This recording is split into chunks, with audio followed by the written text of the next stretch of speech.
Assalamualaikum warahmatullahi wabarakatuh. Di sini saya akan menjelaskan tentang soal statistika industri.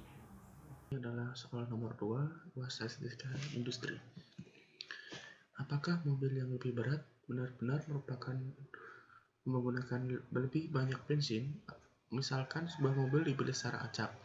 Jika X adalah bobot mobil dalam ratusan pon dan Y adalah konsumsi bensin dalam mil per galon, informasi berikut ini didasarkan pada data yang diambil dari laporan konsumen secara acak.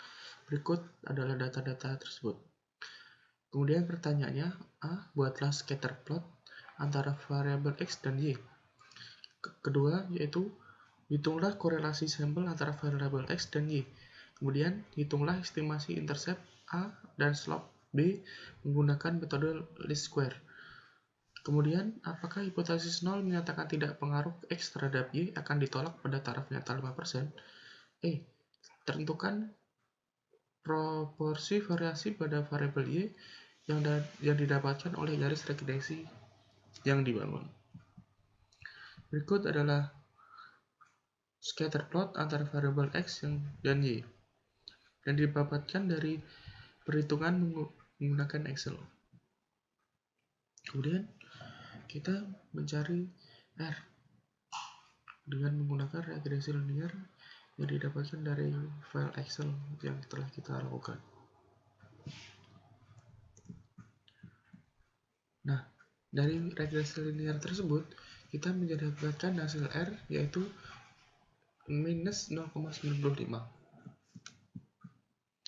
Kemudian, estimasi untuk intercept A dan slope B menggunakan metode least square.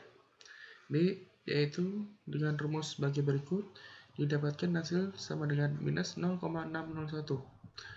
Dan A sama dengan Y min BX didapatkan hasil dengan yaitu 43,337. Kemudian model regresi sampel adalah sebagai berikut, YI sama dengan 43,327 minus 0,601 XI ditambah AI.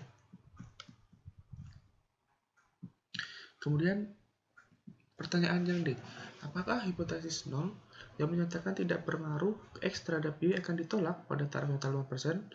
Sebelum melakukan pengujian hipotesis, cari taksiran untuk komponen variance error. Dan berikut adalah data yang sudah kami dapatkan. Kemudian hitung S2 atau simpangan baku adalah MSE sama dengan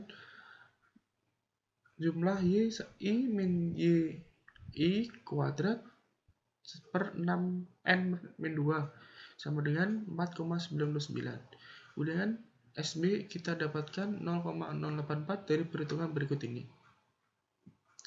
Kemudian yang selanjutnya adalah uji signifikansi, yaitu H0 sama dengan beta sama dengan 0. Tidak ada pengaruh variabel X terhadap variabel Y secara signifikan. H1 sama dengan beta tidak sama dengan, berarti tidak terpengaruh berarti terdapat pengaruh variabel X terhadap variabel Y secara signifikan. Jadi kesimpulannya, terima H0 karena T hitung minus 7,17 kurang dari tabel 2,477. Maka pada taraf nyata 5% cukup bukti untuk menyatakan bahwa tidak ada pengaruh variabel X terhadap variabel Y secara signifikan. Kemudian uji signifikansi slope B, yaitu H0 beta sama dengan 0, bobot mobil tidak memberikan efek signifikan pada konsumsi bensin. Dan B tidak sama dengan 0, berarti bobot mobil memberikan efek signifikan pada konsumsi bensin. Nah, statistik uji adalah sebagai berikut. T diperoleh sama dengan min 7,16. Kemudian alfa sama dengan 0,05 dan derajat bebas V sama dengan 6. Maka T tabel sama dengan T 0,025 bagi 6 sama dengan 2,46. Tolak ke 0 jika T kurang dari sama dengan minus 2,466 atau lebih dari sama dengan 2,446. Dan tidak tolak ke 0 jika tidak demikian. Kemudian yang E, yaitu proporsi variasi pada variabel Y yang dapat dijelaskan oleh garis regresi yang dibangun. Untuk mengetahui proporsi variasi pada variabel, maka diujikan uji signifikansi modular regresi dengan ANOVA, yaitu menggunakan statistik uji F, yang berarti H0 sama dengan modular regresi tidak mampu menjelaskan, dan H1 modular regresi mampu menjelaskan variasi pada variabel Y. Dan statistik ujinya yaitu sebagai berikut. Yang pertama yaitu melakukan perhitungan MSR dengan tabel perhitungan sebagai berikut.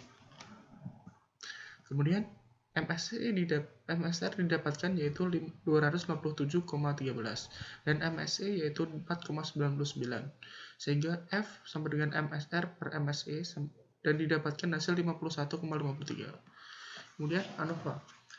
Dari ANOVA kita mendapatkan tabel sebagai berikut dan F mendapatkan hasil F hitung yaitu 51,42 sekian.